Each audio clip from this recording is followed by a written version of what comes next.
Chapter 5 is okay. Thank you for that. Early hand clap, I'll take it. Chapter 5 picks up where chapter 4 left off, and that is networking. So, we're going to discuss further what networking is all about. I wonder if you knew this.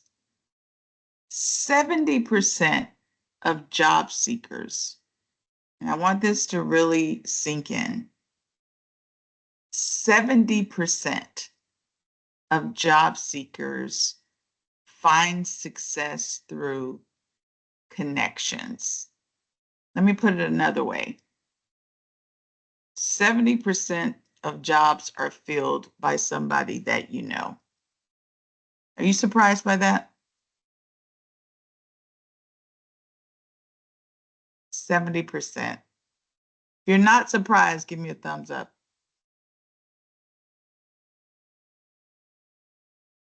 Not surprised, right? We've heard that phrase forever. It's who you know. Now, you may not like it, but it is sombering a little bit, because it's like, so am I just on the prowl for nothing? Well, not really, but it is industry specific. I'll say that. And it really also depends on how technical the job is. But when jobs are not that technical, or if there are a lot of applicants in the field, it could be true. So it shouldn't serve as a bad thing, because it just means that it is important for you to network. It's very important for you to network. Here's another statistic. The majority, 87% of recruiters, hiring managers, use LinkedIn to find job applicants. Are you surprised by that? Give me a thumbs up if you were surprised by that.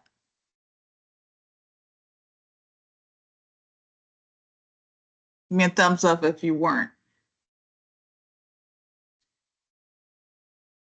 Why would they do that? Well, a lot of it has to do with them being able to get a quick overview of who you are. Like we said before, people want to know who they're hiring. It costs money to hire people. You have to train them. They have to fit in well with the team. So you can imagine why, if they have information at their disposal, they'll want to check you out. Let's face it, sometimes that 1 hour interview is not enough. That's another reason why they go on social media and see what you're doing, not so they can figure out your nuances, and if you bought the newest sneakers. They're really just trying to figure out your personality. But here's a little secret. One of the reasons why I ask the screening manager who I'm going to meet with, why do you think I do that? And I always try to get their first and last name. I go on LinkedIn and look them up too. Oh, baby, Ian was going to say it. Go ahead, Ian. I beat you to it. Well, yes, I would assume you were going to look for the LinkedIn as well. I'm also assuming you were looking to see what kind of internet presence they might have. Yeah, I'm checking them out too. Like, I don't know if I want to work for you. I also want to know, what you're about. What's your skill set about? What's your personality? Because I'll tell you, there's been times, later in my career, where if I didn't like something, I passed on it. I passed on it. Like, you don't have to accept everything, especially once you're poking around and you like, oh no, this looks like the last situation I, was involved in. Like, why put yourself through that if you have the ability to choose? But I definitely, and I'm a little booger because sometimes if I see things that we have in common, I'll find a way to work it into the conversation. I know I'm so bad. Like maybe we went to the same school, maybe, we have the same interests, so maybe you have the same pets, maybe you guys both like motorcycles, whatever. You never know. Like, don't be obvious with it because you don't want the person to be like, ew, creepy. They can't be obvious that they've checked you out either, on your So you're personal saying stuff. it wasn't a convenience that we were both at the same high school. Yeah, just casually bring up, oh yeah. When they ask, so what brought you to this field? Well, I used to always, go to my grandma's farm in Plainfield. He's from Plainfield. Oh, you're from Plainfield? No way. Hey, whatever you can do to work it, but that's how I would kind of casually bring that up. And you never know, right? It helps you stand out. It may not get you the job, but they'll definitely remember you. You don't know how many people they're interviewing, so you need to stand out, right? Applicant tracking systems, these are software that a lot of HR departments use, and it can be a bit frustrating. I'm gonna tell you now. I mean, I don't know, I don't work in HR, but I think sometimes these tracking systems do companies a disservice because they can overlook really good candidates because the candidate may not have had those keywords on their resume, and they'll think, oh, this is not a good candidate because the tracking system will say, okay, of all the resumes that you put in, only five of these guys, they'll only recommend five, right? And then they're missing out on like 50 other candidates, right? So I don't love the system, but go ahead, Ian. It's actually really funny to me that you mentioned that because a year ago, a company was under fire for giving a massive strike to one of their employees because a system just like that uh, said that his resume had a violation on it. The violation was that he was born on 420. See what I'm saying? And computers, I tell people all the time, computers are only as smart as the person that's using it. A lot of people are freaked out over AI now. I'm not. Like, I don't know why people are freaked out over it because it's only as good as the person that's using it. And there's so many limitations on it. It's not at the point of replacing people. There's some mundane day-to-day tasks that, AI can do. But by and large, it still requires a lot of sophisticated critical thinking that only humans can do in order to make it efficient.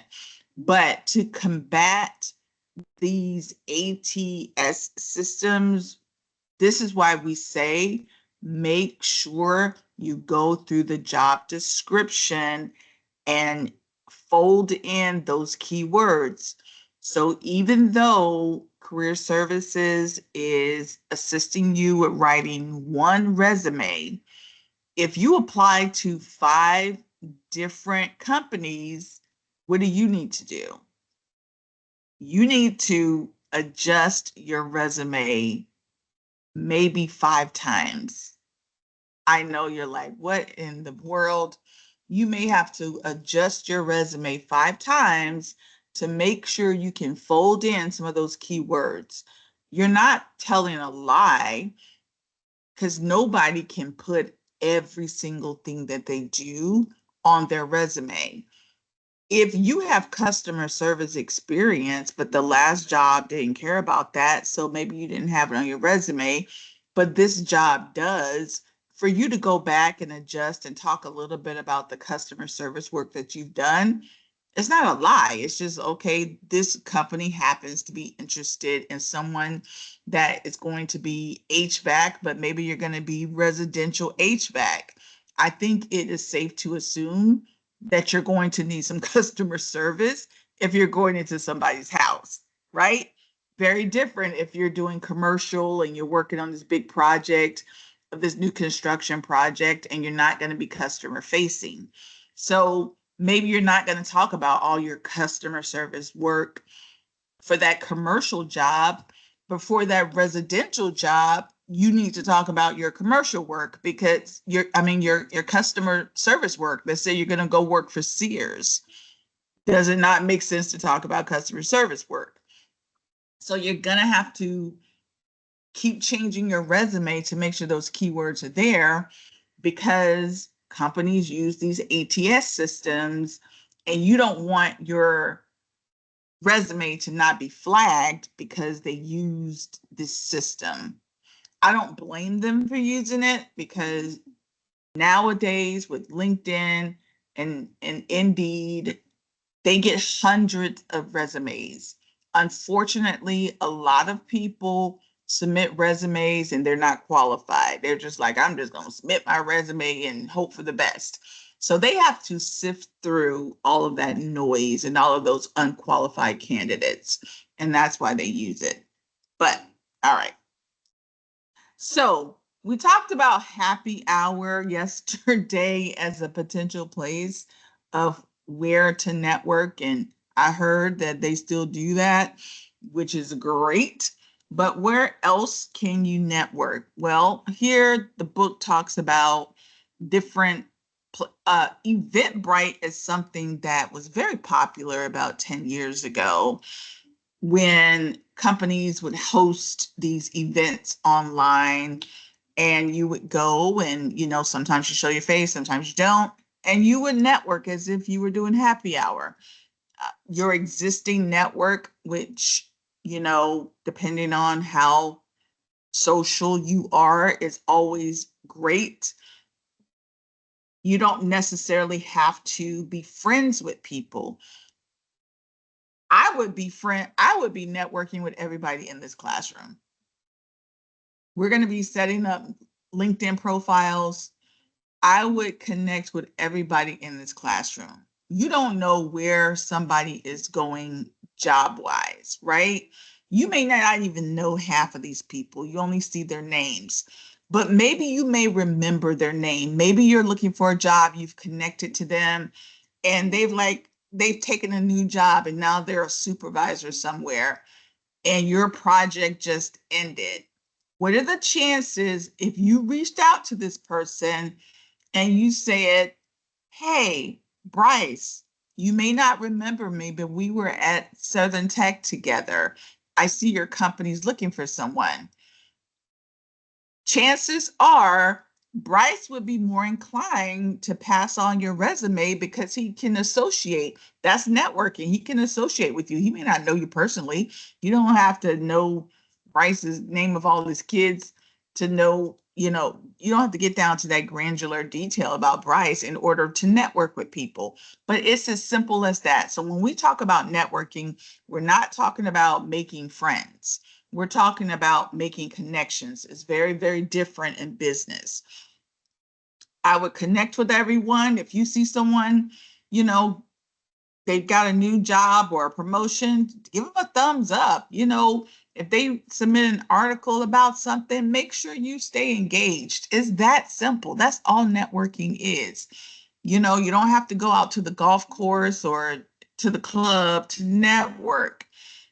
You can use recruiters. Obviously, signing up for professional associations are great. I think all of your industries have professional associations. Those are awesome. Like if you really want to be in the know and know what's happening and talk to people professionally, great. Conferences are another great way. A lot of your companies will send you to conferences anyway, but you can go to some of it on your own. Of course, job fairs, alumni associations, LinkedIn groups. Once you get into LinkedIn, they have all kinds of stuff on LinkedIn. I can't even keep up. It makes my head spin. But you find your niche. Maybe you want to, again, be like a subject matter expert in electrical because you want to be a master electrician and own your own business one day. So You sign up, for these professional associations or these LinkedIn groups, you're going to meet so many people. That's how people get jobs, my friend. That's how people get jobs. Because put yourself in a hiring manager's shoes. Put yourself in a manager's shoes. Are you more inclined to promote or hire someone that you know or that you don't know? A lot of companies don't have time to go through hundreds and hundreds of resumes. If I have a new position and I already know 4 or 5 people that would be great for it, do you think I'm going to spend my time going through 500 resumes and I can just go through five? Right? So it's not really a bad thing that they do that. So that statistic of, being so high that people hire who they know. When they say hire who they know, they're not talking about their uncle or their cousin. They're talking about just people that they know. Does that make sense? So hopefully, you don't feel ostracized like, oh my God, they're not going to hire me because they don't know me. They don't have to know you personally. We're talking about business, which is very, very, very, very different, right? So understanding the importance of professional networking is critical. Using LinkedIn, we know about Twitter and how we feel about that one. So use at your own discretion. Instagram is good, but even if you're in a technical field, I know some people weren't considering that, but even in a professional field, it's important. I mean, a trades field, it's important to be online. So, again, what is networking? It's nothing more than talking with people, making relationships that lead to a potential career. And we're talking about business relationships, not personal. I continue to say that because sometimes people they think that you have to get personal. A lot of these groups and stuff don't want to know your personal business. It's just that they may ask general stuff, and obviously it's human nature to get a little personal. But most times, business is business. People are trying to make deals and talk about company related stuff. A professional network consists of people who support an individual. You will have, and I think I'll probably get a lot of thumbs up on this.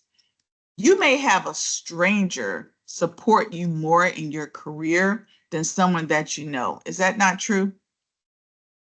Why is that? Somebody tell me why. Why is that? Why is it that you may have a stranger that may support you, maybe part of your professional group, right? Go ahead, Josh. I think a lot of it's envy. The ones close to you always get jealous when you're doing good. And sometimes, for whatever reason, how people find you is how they think of you, right? So maybe Josh wasn't in this industry before and he was just working at 7-Eleven, but now he's super, super talented and he's doing well in his career. And his professional network is high fiving him everywhere. But his best friend from high school still sees old Joshy Poo from high school working at 7-Eleven in his mind, right? Now, you would hope that that friend also is sophisticated enough and elevated enough in their own careers that they can see you in that light. But sometimes people, they whether they choose to or not, they just don't or can't. So don't lay all your don't lean so much on your personal network when it comes to business. Lean on your professional network because like minds are think they have the same common goal. There's nothing more exciting than networking with people that are going in the same direction professionally, right? Because your personal network, they may not be doing anything what you're doing. They can't really help you. I always say if you're trying to become a millionaire, you don't talk to someone that doesn't have money. That doesn't make sense. Why would you ask a non-millionaire how to be a millionaire? No, you're going to talk to a millionaire. You're not going to ask grandma, you know, does she think that you should start your own business if grandma's never started her own business? She may tell you, oh, baby, I think you're great and give you a lot of, moral support, but you're going to talk to people that have owned their own business. Does that not make sense? It's one of the reasons why we have you guys do these informational interviewing, because it's a networking strategy. It's getting out there, and it's kind of cool to engage with your instructors on that level. I don't know. I saw some of you obviously were talking to your instructors, but was it not cool to get to know them on that level? I know a lot of times just engaging with your instructor, they're the instructor, you're the student, that's one dynamic. But what I find a lot more engaging is when you're talking to your instructor and you get to know, wow, look at, their career progression, how they came to be where they are. You have more in common than you think, and you can build that network. And even your instructors can help you get jobs, right? Because they're going to remember you, especially if you keep in touch. And they may say that, that so and so person at my you know, class was dynamite. I think Ahmed would be great for this position. And you would be surprised. Like, I've referred students that I've had at previous colleges years ago because they were rock stars inside my classroom. I saw what they were doing on LinkedIn, and I refer them. I refer people that have worked for me for jobs all the time. I still have people. Matter of fact, I just got someone a job a couple months ago. As a referral, I was like, you would be crazy not to hire this guy. He was a rock star for me. He is going to be a rock star for you. And he got the job. And I think I've done that for him like 3 or 4 times. So don't be afraid to network. I'm telling you guys, it's key to your success. It's one of the keys to your success. So when it comes to professional networking, resist being too self-centered. What did we talk about? Don't make it one-sided. Like, don't reach out to people only when you need something. That's why I said, at minimum, give them a thumbs up when they get a promotion. Engage in an article. You don't have to be in their face all the time. Check on them, make sure they're okay. It's okay to say, hey, how's that new promotion going? And it can just be via social media. You don't have to pick up the phone. And stay, engaged. So that way, when they have something, they can think of you, or when you need something, you can reach out to them. And it's not just about you, because nobody likes a one-way street, right? Remember, networking begins at the pre-career stage right now, right now. So many companies, I mean, how many do we need to mention, especially Meta? Well, I think it was Dell, Apple, I can't remember how many, started out in college, right? All these people, they networked with one another, started out in college. When I used to teach in Africa, and I taught a finance course, and they started a accounting association. Years later, somebody hooked me. I don't know, remember who he was, but he like connected with me on LinkedIn, and he told me they started their own accounting firm. The kids from that meeting. I'm like, wow, that's amazing. And it just comes from networking. Your network obviously will evolve over time, because who you network with today may be totally different from who you network with tomorrow. Today you may just be looking for a job. But let's say you do start your own business, or you become some big exec or whatever, then you're going to start engaging with those type people that own their own business, people that are in senior leadership. So it will evolve, and that's another reason why you kind of want to keep it professional, because those networks are going to change throughout time. Networking face to face is still great. If you do come, yes, business cards are still a thing, believe it or not. Hopefully your company, especially if they send you out, or even if they just give you a business card, keep your business card on you. You never know. You could meet someone in the grocery store and they could be like, oh my goodness, yeah, I've been looking for an HVAC person. Or, I do have a pet that's sick and I need to, get them somewhere. That's networking. Here's my card, and you always have that opportunity to network. So, keep your cards on you if you have them, and don't be afraid to engage with people here and there.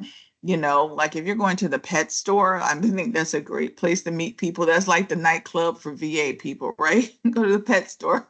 It's a great place to engage with people, and start that process.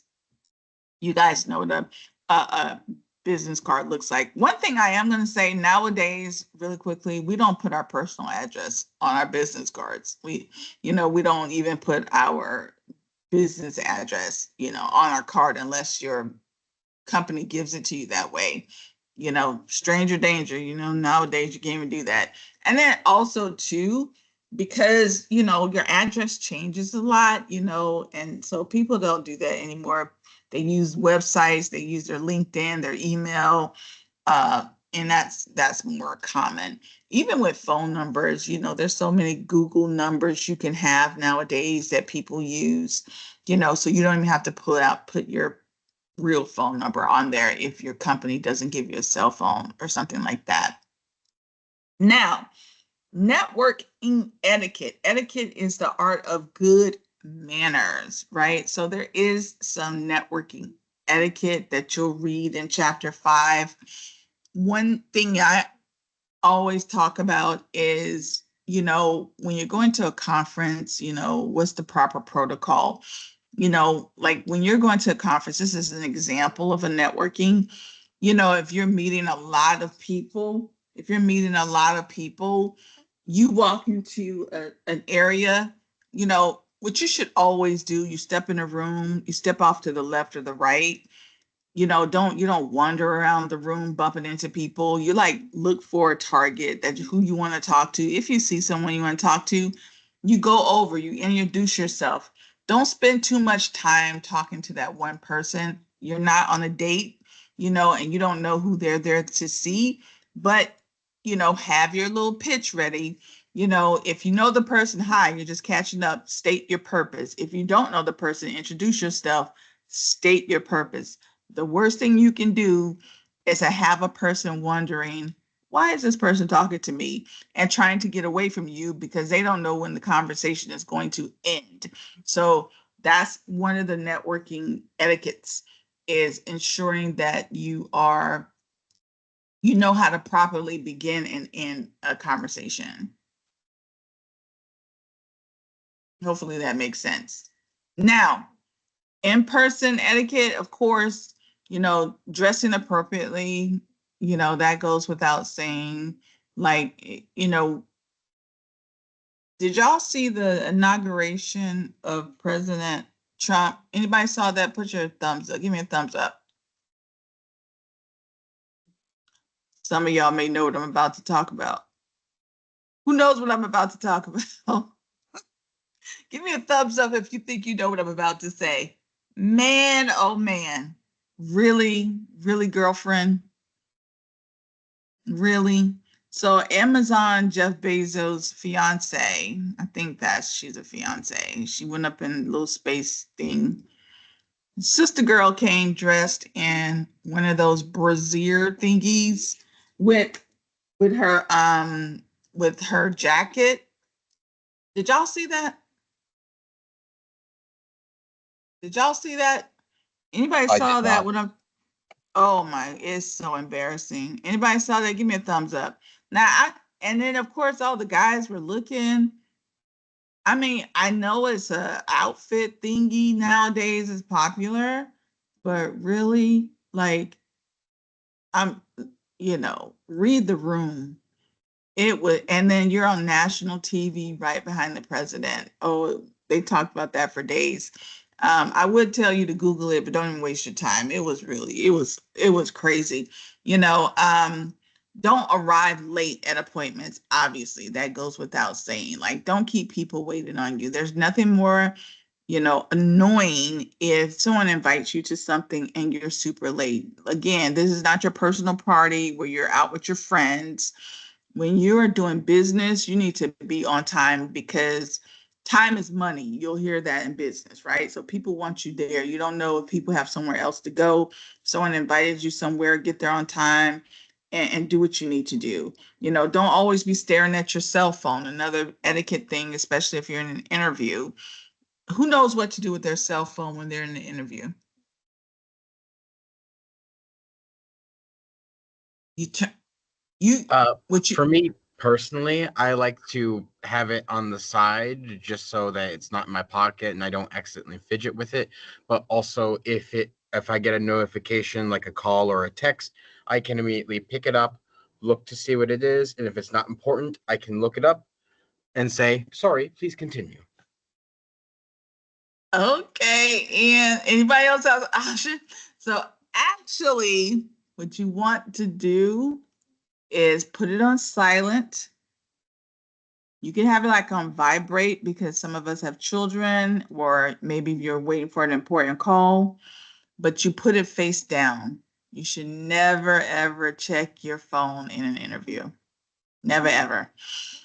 Unless you're emergency. Like again, if you have children or something like that, you can have it on vibrate, flip it over to see it's important, flip it back over. Don't ever have your phone face up. Don't ever have it on ring.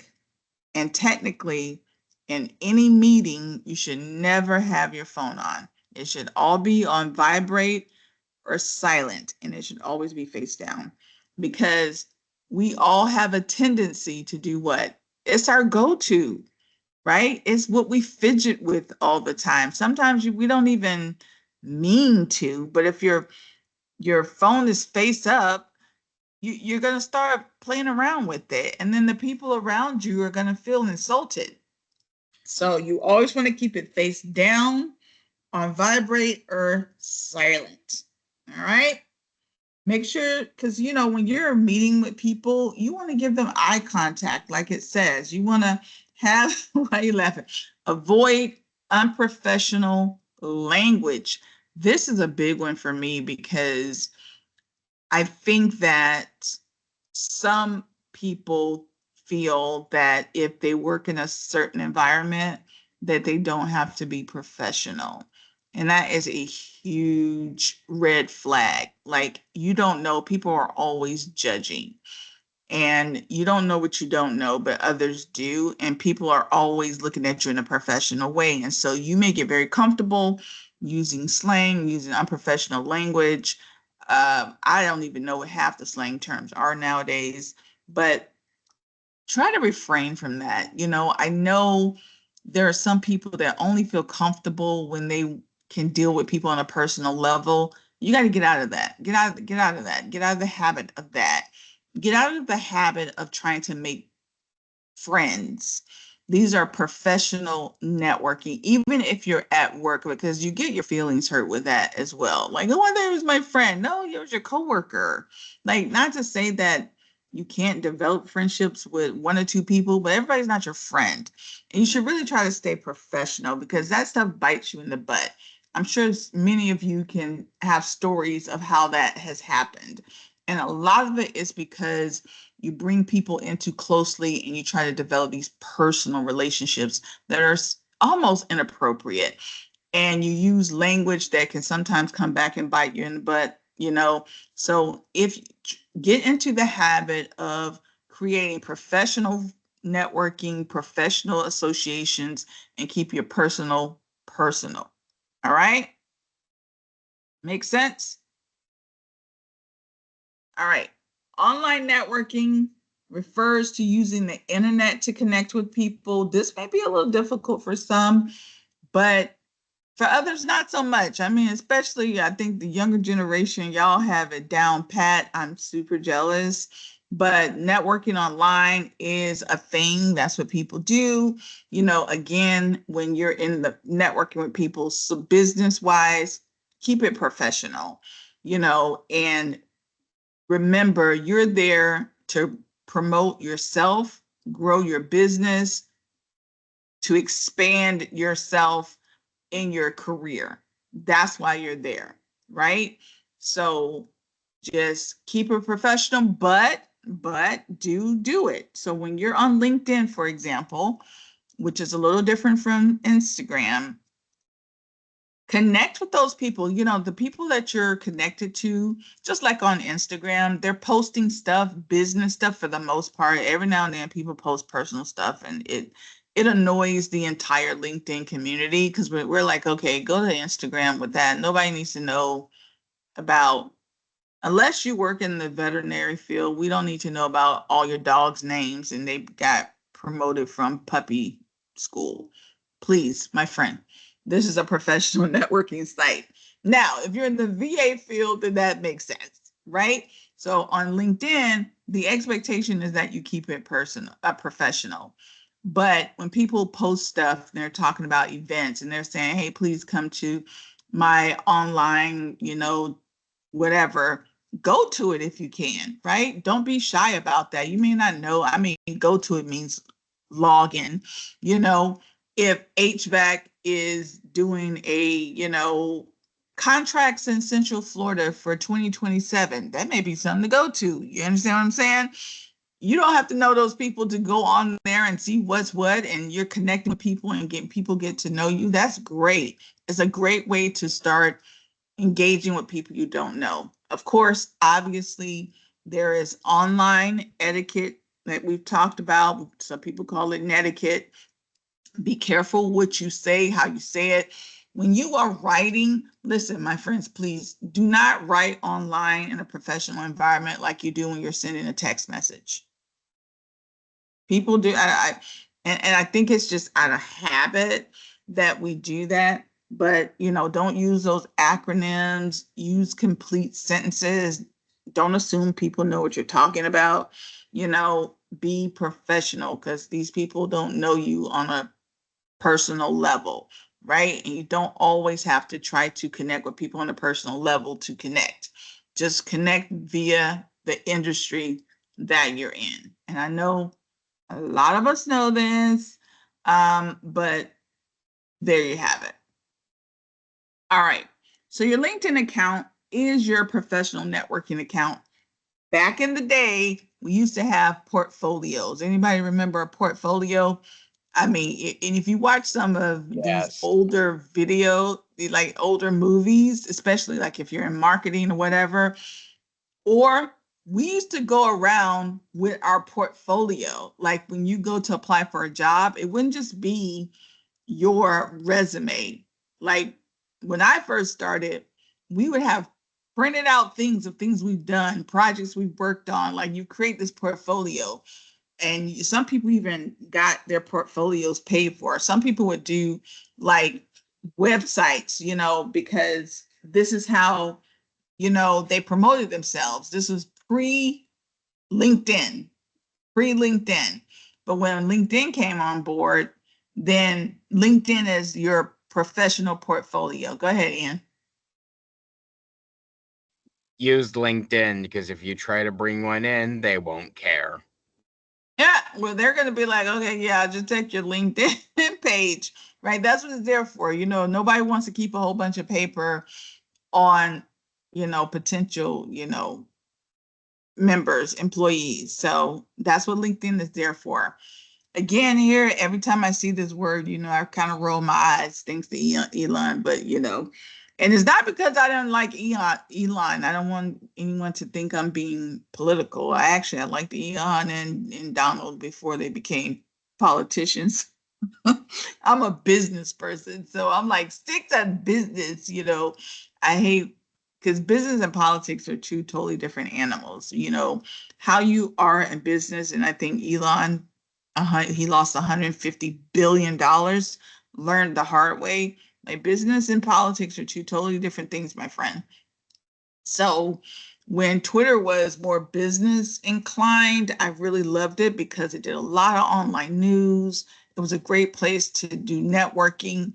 Um, you know, Nowadays I'm not gonna recommend it. I'm sorry, because I think it's moved away from it.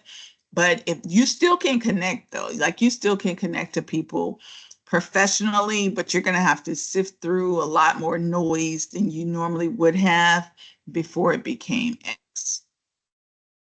Same thing with Instagram, you guys, use it. And I think a lot of people use TikTok. I don't use TikTok, and it's just because I'm just don't care. I'm too lazy to watch people all day. I know, but I do know now, here's what I am gonna say. TikTok can be a great way to promote yourself. Like there is nothing wrong for those of you that are into this, right? Because I know some of you are. If I was in VA and I wanted to promote myself and promote my clinic, and I put it on TikTok, because I'm sure your boss would love you for it if you're really good with that type of stuff. Or if you're an HVAC or a welder or even electrician and you want to showcase something, and like I said, you want to be that guru person. So you're going to talk about, this latest project that you did and you want to make your own little TikTok. I see a lot of people doing that, and they're even making money doing that type of stuff, but that's a great way to promote yourself. So I'm not knocking TikTok. I'm just saying I'm too old for it. But, if you're on TikTok, you know what I'm talking about. Do you go ahead, make your money, have fun. Same thing with Instagram, but Instagram, I think initially there may be some limitations with that, with the videoing and video media stuff. But I know TikTok is really great, but Instagram is really good. It's like a hybrid. If you want to promote yourself and do little clips and stuff, again, use it the same way, that you would TikTok, use it to promote yourself in your career. Make sense? Any questions? No. All right, here we go. Here's your participation question. I want you to answer, how does the reputation of a company influence your decision on whether you would like to be employed? Do you even care? Is that a thing for you? I don't know. How does the reputation of a company influence your decision on whether Good you question. would like to be employed? Do their ethics determine whether you do or don't apply? Hmm? Maybe if I'm in VA and I don't believe in euthanization, and this company, this clinic, I don't know, is really big on it, or maybe I work at an animal shelter. I mean, would that affect you going to that company? Maybe this electrical company is known for putting up power lines and doing certain things that they're not supposed to do, or maybe they got a bad rep because they were putting up some CCTV and they did something they weren't supposed to do. I won't go down that road, but use your imagination. Like, would you still work there? I don't know. How does the reputation of a company influence your decision on whether you would like to be employed? I'll give you a minute to jot that down.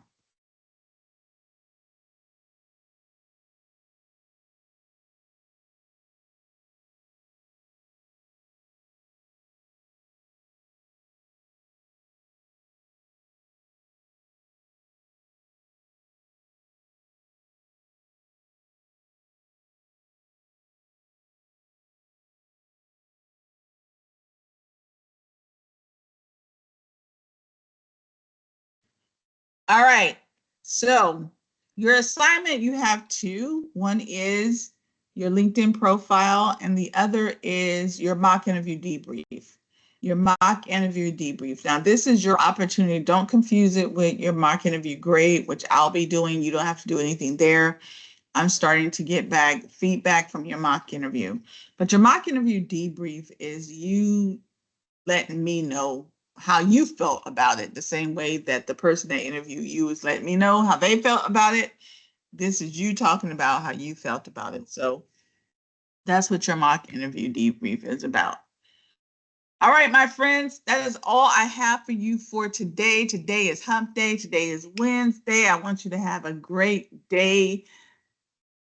Enjoy yourself. We got one more day to go. Week 3 will be done. You guys are rocking and rolling.